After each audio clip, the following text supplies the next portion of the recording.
and an examiner. And we're here again with Dr. John Castino, going through the saga that is his case that was brought by the Cape May County Prosecutor's Office a few years ago. And we're doing this series because it is so incredibly unjust what happened to this man. And if this can happen to a prominent, upstanding citizen of the community who had brains, who had connections, who had wherewithal, who had a perfect reputation, if this can happen to him, it can happen to anybody. And so this is a cautionary tale. And with all cautionary tales, sometimes there is serendipity in current events as well as past recollections. Recently, there is this very sad case in Bucks County, Pennsylvania, where two young men, one of them named DiNardo, confessed to the killing of four young men. The prosecutor in that case is a gentleman by the name of Matthew Weintraub.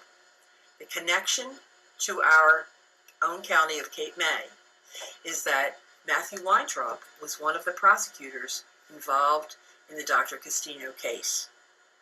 And today we'd like to focus on his involvement in that case, what he did, and the really surprise ending. So if you'll just watch the next few minutes, you will hear a surprise ending that will truly, truly surprise you as it did me. And so we're going to begin today with Dr. Castino and asking him to focus on the initial indictments against him and Matthew Weintraub's involvement in them, along with the detective named Trish Kalida. Hi, Doctor. Nice to see you again. Good afternoon. Good.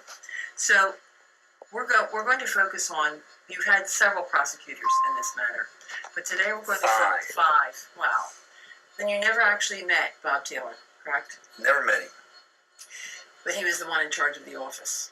He is the character who is the chief prosecutor of Cape May County. Right, so the buck always stops there. But we want you to focus today on Matthew Weintraub's involvement. Now, initially, you and your wife were both charged with 124 counts of insurance fraud and conspiracy. Medical fraud and conspiracy. Why don't you pick up the story from there? This character, Taylor, a political appointee, Governor McGreevy. That's how he got his job, actually indicted my wife, Barbara Haas, who was a registered nurse and a physician's assistant with an impeccable reputation, along with myself, for conspiracy to commit fraud and for medical fraud. So the initial indictment, now remember, during the course of these two indictments we're going to talk about now, I was also indicted criminally by this character, Taylor, for absurdity, without probable cause, and I don't want to get into it now, we'll get into it later, all the absurdity and the reasons why they did what they did. Nevertheless, during the course of the criminal indictment for class products, this guy, Taylor, indicted my wife and myself for medical fraud and conspiracy. And to be very, very clear, neither of you had even so much as a parking ticket violation in your lives. Mm-hmm. Correct. So, 124 counts, criminal counts. And all they did, and when I say they, I'm talking about the prosecutor, this guy, Weintraub, and this Kalida gal. She was in the detectives? She was a detective. Yeah. County detectives? Right. All they did was lie to the grand jury. Because it's very easy to lie to a grand jury because the defendant is not present. Okay, now when they went to the grand jury, the only testimony necessary is that of the prosecution, the evidence they present. Now, when Detective Kalida took the stand, what did she testify to? Well, in the first instance, she testified to a lot of really garbage. And after Judge Batten read the indictment, and we went to court to dissolve that indictment, to dismiss it, in the wisdom of Judge Batten, he did dismiss this first indictment of fraud and conspiracy. Okay. Because it was so absurd. And then they brought it back. They 1 year later, Mr. Taylor, the political appointee, then decides to re-indict Dr. Castino and his wife, Barbara Haas, RN. And again, it was Kalita and Weintraub. And it revolved around 25 separate patients? They came to my office. You know, initially they took 100 charts. Mm-hmm. Then they came back and took 25 more charts. Okay. Medical charts. Right. And interestingly enough, and believe me, Now, these does are that facts. violate HIPAA for the patients? I don't know.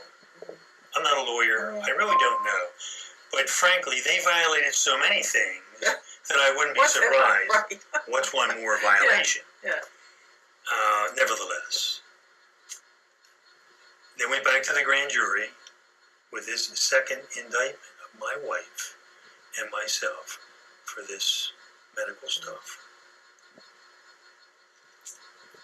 And they told the grand jury a number of things. The most important, or maybe the most salient issue of what Trish Kalita and Weintraub told the grand jury was that she, Meaning Detective Kalita. Detective Kalita, in her ability as a detective, collated, examined and collated Okay. every medical chart and every medical billing associated with these 25 charts. And she was very clear on this to the grand jury. Right. You know, I have the whole transcript. And she testified to this for every single one of these separate charts. She testified for this throughout the 25 charts. But the interesting thing is that she testified that she not only examined the medical chart and the billing data, but she collated these things, which means she put together the billing chart and the medical chart. Right. And the striking issue, and I'm going to just read this so I get it straight. The interesting feature about this was the collation and examination was relative to the utilization of what is called a TENS unit. That's And T. TENS mean, yes, capital T, capital E, capital N, capital S. And what it means is trans-electrical neural stimulation, where you hook people up and you give them neural stimulation through this TENS mechanism. Well, she actually told the grand jury that Dr. Castino and his wife, Barbara Haas, actually did this to all these patients, and that she examined and collated these records. It is sort of funny. It is funny. However, the fact of the matter is, Helen, Dr. Castino never used a TENS unit in his entire life. Wow. In his office. Oh my goodness. Do you even have a TENS unit there? No, I don't. I don't have a TENS unit. Wow. I never had a TENS unit. I never used a TENS unit. And I never billed for a TENS unit. Oh And in my billing records, there is no note of a TENS unit. And in my medical record, there is no note of a TENS unit. Wow. Zero.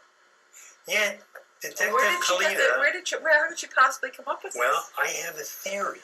And I'm going to use a term called moron. I have a theory that when they interviewed a couple of my moronic employees, two of which stole prescriptions from my office and went to jail, when they interviewed some of these people, some of these morons who actually worked for me,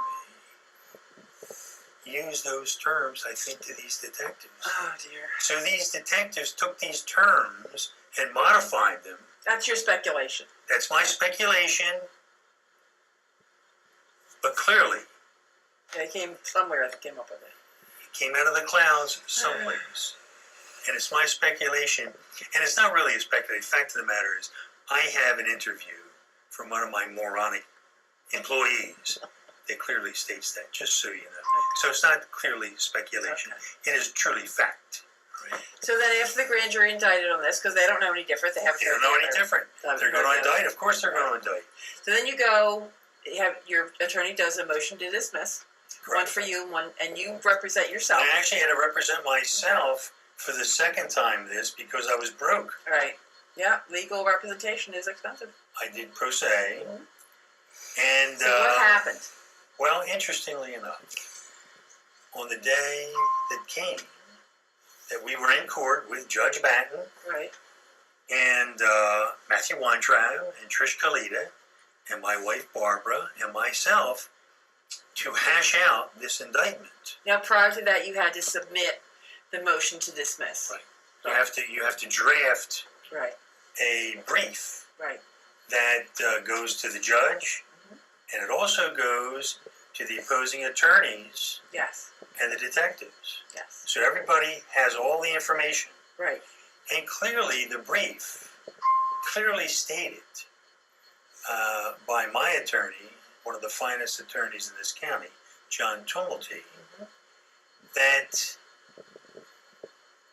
nowhere in the medical record and nowhere in the billing record was there any notation of a TENS unit used. And it wasn't just in there once or twice or 3 times to the grand jury. Kalita and Weintraub told this lie to the grand jury 25 times. Now, all you people listening to this YouTube venture, believe me, I have the record. I am willing to show the record to anyone that would like to see the record. And the prosecutor obviously relies on the veracity of the detectives. Well, the prosecutor's right there Right. in the grand jury And he with the saw the detective. brief. He saw the brief where you deny all this. Of course. Present your evidence. Once, So what happened? Because this is the most incredible thing I've ever heard of what happens in court after you present your side. Mr.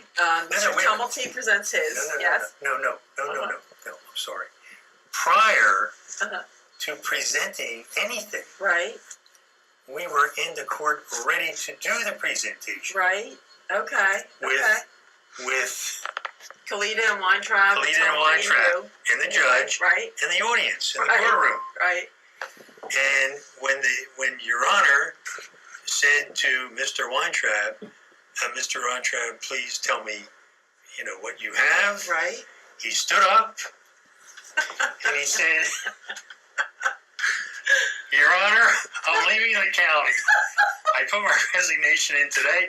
I'm leaving the county. And he walked out of the courtroom. Oh my goodness. And that is a true story. Wow. The prosecutor stood up and said, "I'm leaving left. the county." Because he knew, Well, he's a smart man. he knew that he was going to be very embarrassed. Wow. Extremely embarrassed by this. Oh my goodness. So he The left. judge didn't tell him to And stop. the judge just watched. Oh my goodness. And the judge then said, well, we have to adjourn now, and we'll bring this back in another 3 or 4 weeks. Because you have to have a prosecutor there. You have to have the prosecutor there, exactly, because he's got to present his Right. story. So then what happened was he left the county and went to Pennsylvania with his tail behind his you-know-what. Right. And the next one was Tina Kell, the next prosecutor that came in. And she had the unfortunate duty of attempting to present Oh my all goodness. of these lies. What did to she the say? What was judge. her defense when you said, I've never used the unit. I don't have the unit. There is no defense. There is no defense. What did she say? Well, she garbled a few things. You know what attorneys do, Helen? They talk around the issue Right. in circles, in quadrangles. Now, did the detective testify again? Did they put Kalita? Yeah. Never No. put her on. No. She did not have to testify. They just had her grand jury stuff. Did anyone ever speak of prosecuting anyone for perjury? They should have prosecuted her for perjury, but no one did. No. Why would Taylor prosecute his own detective? And what did the judge do as a result of this The hearing? judge then dismissed the entire indictment because he knew it was disgraceful. So now there's 2 indictments at this point you've had thrown out. The judge dismissed both indictments against myself and my wife for this conspiracy and medical fraud. Correct. Wow. And was your wife then completely exonerated and off the hook and not Yes. bothered again? Except she's still very upset about it, Of course. It would scar you. as I am. It would scar you. Yeah. Yeah. Oh, it hurt her. It hurt her practice. You know, as an RN and a PA, it was horrible for her because these indictments still appear on these computers. You know, Sure. Oh, it's of course. disgraceful. Disgraceful. Totally disgraceful. But this is an idea of what you have here in Cape May County with this guy Taylor. Well, thank you, Dr. Castino, and we will continue this saga. But that was a story I had not heard before about a prosecutor actually quitting on the spot and On the leaving the spot. courtroom. Before he ever had an opportunity to be embarrassed, he just got up and left. That's it for now. This is Helen McCaffrey at the Independent Examiner.